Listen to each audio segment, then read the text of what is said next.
हरितालिका तीज की आप सभी दर्शकों को ढेर सारी शुभकामनाएं। भगवान शिव और मां पार्वती के पुनर्मिलन के उपलक्ष्य में ये व्रत मनाया जाता है और इस बार ये शुभ व्रत 9 सितंबर को मनाया जाएगा। तो इस बार हरितालिका तीज व्रत करने से अखंड सौभाग्य योग भी बन रहा है और उसकी प्राप्ति भी होती है।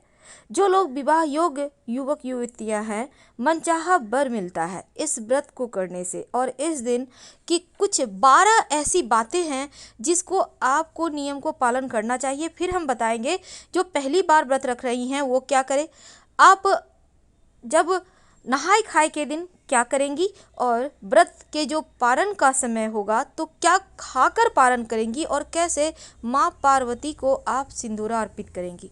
तो तमाम बातें जारी है, अंत तक बने रहें। देखिए, पहले हम जानते हैं नियम क्या है। हरितालिका तीज व्रत में पानी भी नहीं पिया जाता है और व्रत के बाद अगले दिन ही जल ग्रहण करने का विधान है। हरितालिका तीज व्रत करने पर इसे छोड़ा भी नहीं जाता है और प्रत्येक वर्ष इस व्रत को विधि विधान से करना चाहिए। जो व्रत है हरितालिका तीज, इस दिन रात में जागरण का विधान है, भजन कीर्तन करने का विधान है। और दूसरी बात, एक दीपक जो अखंड दीपक होगा वो पूरी रात जलेगी।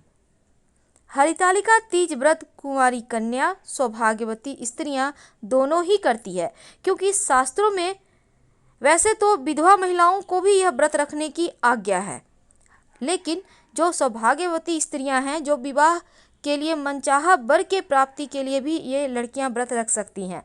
और हरितालिका तीज व्रत पर माँ पार्वती भगवान शिव की विधि विधान से पूजा होती है। इस व्रत में प्रदोष काल का विशेष विधान है। प्रदोष काल में व्रत का पूजा किया जाता है और सूर्यास्त के बाद के 3 मुहूर्तों को प्रदोष काल कहा जाता है। यह दिन और रात के मिलन का समय होता है। हरितालिका तीज जो व्रत है, इसके पूजन के लिए भगवान शिव, माँ पार्वती और भगवान गणेश की बालू, रेत और काली मिट्टी की प्रतिमा हाथों से बनाएं। लेकिन अगर हम सिंपल तरीके से कहें तो आटे का, गेहूं का आटा का आप शिवजी बना सकते हैं और गोबर की माँ पार्वती, या फिर आपके घर में तस्वीर है तो आप उसकी भी पूजा कर सकते हैं, ऐसा भी विधान है। पूजा स्थल को फूलों से अच्छे से सजाइए, एक चौकी रखें, उस चौकी पर केले के पत्ते रखकर भगवान शिव, माँ पार्वती और भगवान गणेश की प्रतिमा स्थापित करें।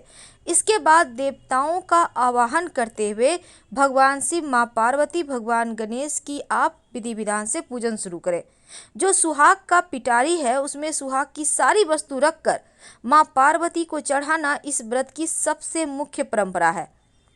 और इसमें शिवजी को धोती, अंगोछा और साथ ही जनेऊ, अगर आप धोती अंगोछा नहीं भी अर्पित कर सकते हैं तो एक सफ़ेद रंग का कपड़ा और उनको आप ऊपर से ओढ़ा दें और साथ ही एक जनेऊ उन्हें चढ़ा दें। और सुहाग की सामग्री जो आपने माँ पार्वती को चढ़ाया है, बाद में सास के चरण स्पर्श करके आप ब्राह्मण को या फिर किसी पास के मंदिर में दान कर दें और थोड़ा सा उसमें से सुहाग की सामग्री सास को भी दे दें, अगर आपकी सास उस अवस्था में है तो। अब पूजन के बाद कथा जरूर सुनना है और आरती के बाद सुबह में माँ पार्वती को सिंदूर नई किया से, यानी आपने जो डलिया में सिंदूर का किया रखा है उसी से माँ पार्वती को चढ़ाएं। ककड़ी और हलवे का भोग लगाएं। बहुत जगह सत्तू का पेड़ा बनाकर जौ के सत्तू में शहद, घी, दही, दूध मिक्स करके गंगा जल के सहारे सत्तू का पेड़ा बनाया जाता है और माँ पार्वती को भोग लगाया जाता है। और बहुत जगह ककड़ी और हलवा का भोग लगाया जाता है। तो आपके यहाँ जो विधान है उसी से भोग लगाइए। और जो सिंदूरा आपके जो विवाह का सिंदूरा है वो पूजा के समय जरूर रखिएगा।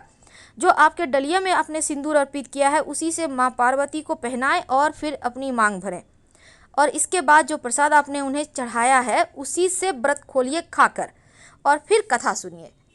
तो ये तो थी सिंपल तरीके से कि आप कैसे पूजा करेंगे और कैसे कथा करेंगे। लेकिन अगर हम दूसरी तरफ बात करें, बहुत सारे सवाल आते हैं। जैसे आप नहाय खाए करेंगे, नहाय खाए होगा 8 सितंबर को। इस दिन आप बाल धोकर नहा लें, पहली बात। और दूसरी बात, सात्विक भोजन खाइएगा बिना लहसुन प्याज का, जिसको हम अरवा भोजन कहते हैं, अरवा खाना। इसमें उसना खाना खाने का मना ही होता है। अब चूंकि इस बार का समय बहुत अच्छा है, इसलिए आप रात तक खाना खा सकती हैं। रात 12:30-1 बजे तक आप पहले ही फिनिश हो जाए। वैसे भी आधी रात में खाना नहीं खाना चाहिए। और सुबह सुबह जब आप सर्गी खाएंगी तो उस समय क्या करेंगी, दही, थोड़ा सा दही चीनी मिलाकर आप पी लीजिएगा। इससे सारा दिन प्यास नहीं लगेगा। अगर आपको चाय की तलब है तो आप दही चीनी खाने के कुछ समय बाद चाय पी लीजिए, और ये आपको करना है भोर के समय। अब आपका यहाँ से व्रत शुरू होता है। व्रत में संभव हो तो ब्रश ना करें, आप पहले ही फ्रेश हो लें ब्रश वगैरह करके, और कुल्ला कर सकती हैं। और इस दिन, जिस दिन व्रत रखेंगी, माथा से मत नहाइएगा, सर से नहीं नहाना है, सुहाग की व्रत है इसलिए। और इसके बाद आप शाम के समय पूजा करेंगी।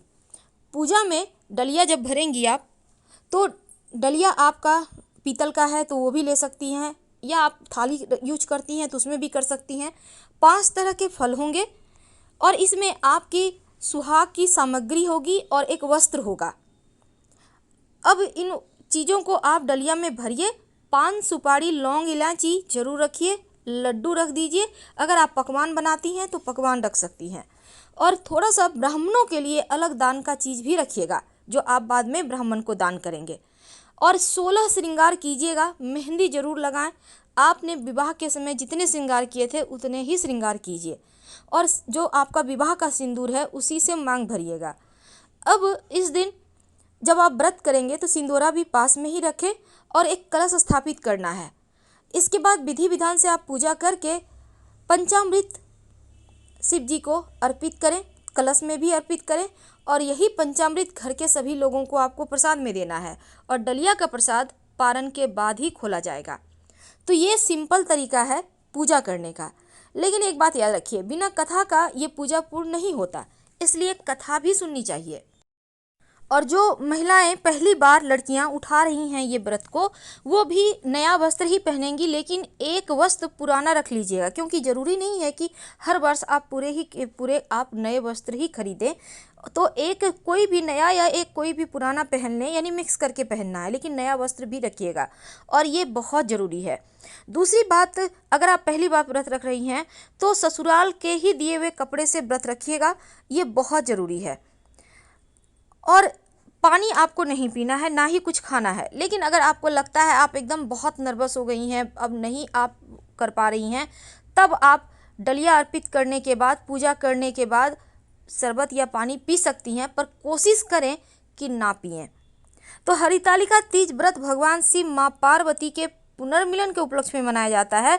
और एक पौराणिक कथा के अनुसार माँ पार्वती ने भगवान भोलेनाथ को पति के रूप में पाने के लिए कठोर तप किया था। हिमालय पर गंगा नदी के तट पर माँ पार्वती ने भूखे प्यासे रहकर तपस्या की, और माँ पार्वती की यह स्थिति देखकर उनके पिता हिमालय बहुत दुखी हुए। एक दिन महर्षि नारद भगवान विष्णु की ओर से पार्वती जी के विवाह का प्रस्ताव लेकर आए, लेकिन जब माँ पार्वती को इस बात का पता चला तो वे विलाप करने लगी। एक सखी के पूछने पर उन्होंने बताया कि भगवान शिव को पति के रूप में प्राप्त करने के लिए कठोर तपस्या कर रही हैं, और इसके बाद अपनी सखी की सलाह पर माँ पार्वती वन में चली गईं और भगवान शिव की आराधना में लीन हो गई।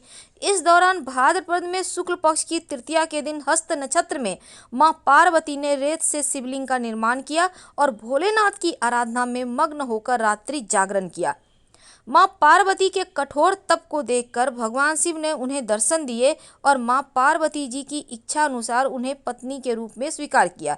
तभी से अच्छे पति की कामना और पति की दीर्घायु के लिए कुमारी कन्याएं और सौभाग्यवती स्त्रियां हरितालिका तीज व्रत रखती हैं और भगवान शिव और माँ पार्वती की पूजा अर्चना कर आशीर्वाद प्राप्त करती हैं।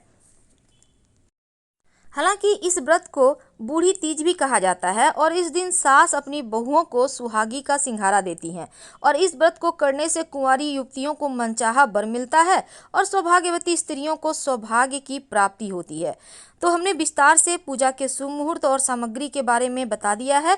और इस दिन सर्वप्रथम उमा महेश्वर सायुज्य सिद्धये हरितालिका व्रत महं करिष्ये, इस मंत्र को बोलकर आप पूजा शुरू करेंगी और हरितालिका व्रत पूजन प्रदोष काल में ही होगा। प्रदोष काल यानी दिन रात का मिलन। हम आपसे विदा लेंगे। हर हर महादेव। धन्यवाद।